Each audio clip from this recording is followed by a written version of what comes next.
Welcome sa DRS 2.0. Fresh at nagbabagang happenings ba ang hanap mo? Mga padabarkads man yan o mga trending topics? Pwes, sagutin natin yan. Kaya naman isubscribe nyo na ang ating channel para sa mga nagbabagang balita everyday. Welcome back again sa ating YouTube channel mga kadabarkads, and for today's video, ang pag-uusapan natin ay tungkol sa mga importanteng kaganapan sa loob at sa labas ng Itbulaga. So kahapon, lubos po ang pasasalamat ng Itbulaga sa mga butihin nating sponsors na talaga naman pong patuloy na nagtitiwala po sa kanilang programa. Andyan po ang GCash, andyan din ang Glade, Mr. Donut, Lemon Square Bakery Treats, and kung inyong makikita sa mga picture po na nasa screen po ninyo, ang dami pong food cart dito po sa backstage ng Itbulaga. Andyan po ang Mr. Donut, Lemon Square na talaga naman pong binusog ang mga dabarkads natin. Dahil maging ang mga team studio po na audience, meron din pong take home. Tunay nga namang ginawa po ng Itbulaga na mas espesyal ang Sabado po ng mga live audience nila. Dahil syempre, meron po silang take home na iba't ibang product mula po sa iba't ibang sponsors ng programang Itbulaga. Samantalang silipin naman natin ang kaganapan mula po sa ilang dabarkads natin na nag-celebrate po ng Father's Day ngayong araw po ng linggo. So si Jose Manalo mga kadabarkads, nagkaroon po sila ng salo-salo or kumain po sila sa labas kasama po si Mergin and syempre yung kanyang mga anak. Samantalang sa tahanan naman po ni Boss Joey De Leon mga kadabarkads, kahapon nag-celebrate naman po sila ng birthday celebration para po yan kay Jaco De Leon. Muli na naman nga po silang nagkasama-sama para i-celebrate ang birthday ni Jaco. Samantalang isang mainit at punong-puno po na pagmamahal ang ginawad po na pagbati ni Ma'am Pauline Luna Soto para po sa pader ng kanyang tahanan na si Bossing Big Soto. So kahapon nakapag-celebrate na po sila ng Father's Day special sa programang Itbulaga. Kaya ngayon kahit simpleng pagbati na lamang para kay Bossing Big Soto. Samantalang pag-usapan naman natin ang tungkol naman po dito sa update po kay SQ Eunice na kung saan ay kakagaling lamang po sa ibang bansa. Nag-share nga po siya ng kanyang latest picture sa kanyang Instagram story. Makikita nga dyan na ngayong araw po, parang nag-aaral, nag-ensayo po siya mga kadabarkads ng voice lesson.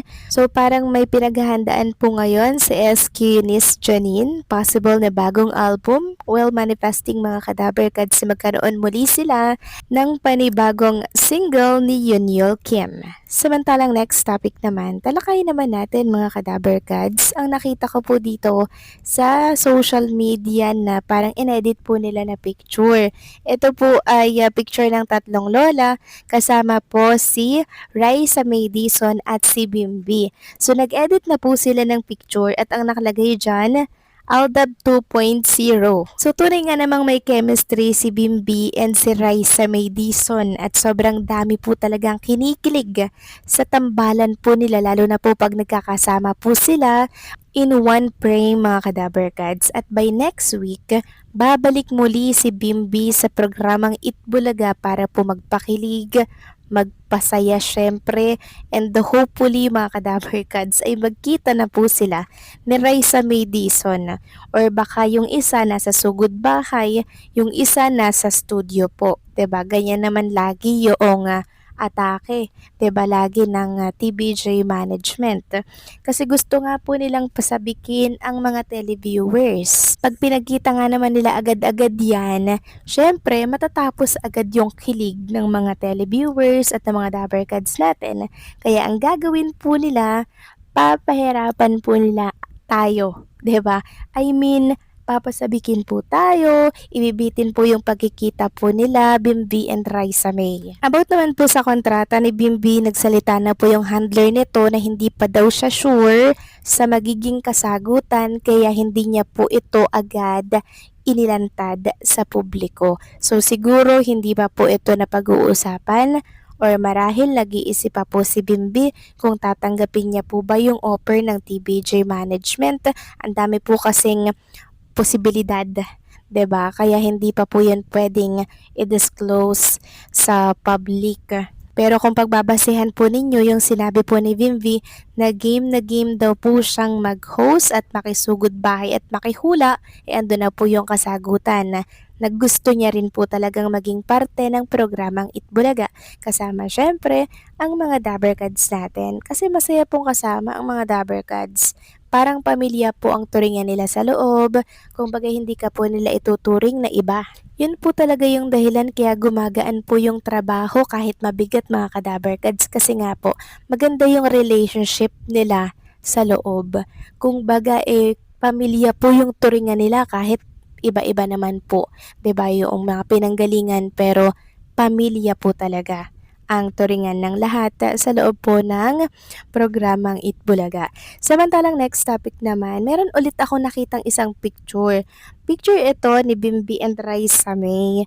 So parang edited siya pero syempre masaya na rin po tayong makita na sila po ay magkasama in one frame. So kung yung mapapansin po dito mga Kadaberkads, parang nasa EK sila, Enchanted Kingdom mga Kadaberkads, no? Pero syempre edited po ito mga Kadaberkads sa kagustuhan pong makita ng mga netizen na magkasama po si Raiza at si Bimbi in one frame. Ayan, nag-edit na po sila. Pinangunahan na po nila agad yung pagkikita ni Raiza May and ni Bimbi. Sabi nga dito ang plot twist na hindi natin inaasahan, Raiza May, Dizon at Bimbi Aquino Yap, ang bagong tambalang nagpapakilig ngayon sa social media. Sila na nga kaya ang susunod na magpapasiklab ng Aldab level na lagnat sa bansa. Kakayanin ba ng mga puso natin ang chemistry na to? Alam niyo mga Kadaberkads, hindi natin lubos akalain na ang next Aldab ay si Raiza May and itong si Bimbi. Kasi nakita natin yung chemistry, nakita rin po natin yung charm, yung appeal ni Bimbi sa harap po ng camera, dagdagan pa ng Raisa May Dizon, talaga naman pong nababaliw sa kilig ang mga televiewers natin, yung mga lola, yung mga titas natin dyan. Sobrang kinikilig po sila mga Kadaberkads na para bang nagbalik po yung kilig nila nung kabataan po nila. Ganyan po yung level ng excitement ng mga televiewers natin. At kahapon nga, ang dami ko pong nababasa na asan si Bimbi, bakit wala si Bimbi. So kung inyong napanood po yung previous update natin, sinabi natin doon na by next week, this coming week, babalik po si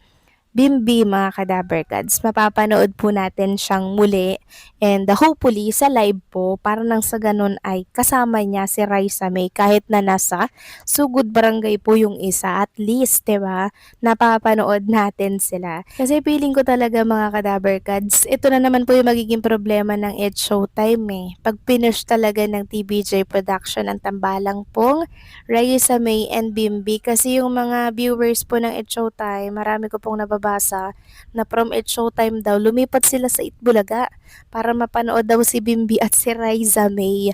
Hindi lang po isa, marami pong nababasa namin na naglipatan talaga dahil kay Bimbi at Raisa May. Kaya hopefully po ay mapanindigan po ng TBJ management yung kilig ng mga Dabbercads natin. So anong say nyo dito mga Kadabercads? Please comment down below, and syempre gusto ko pong malaman ang inyong mga opinion at komento ukol dito sa bagong love team na kinababaliwan ng lahat, Raisa May and Bimbi.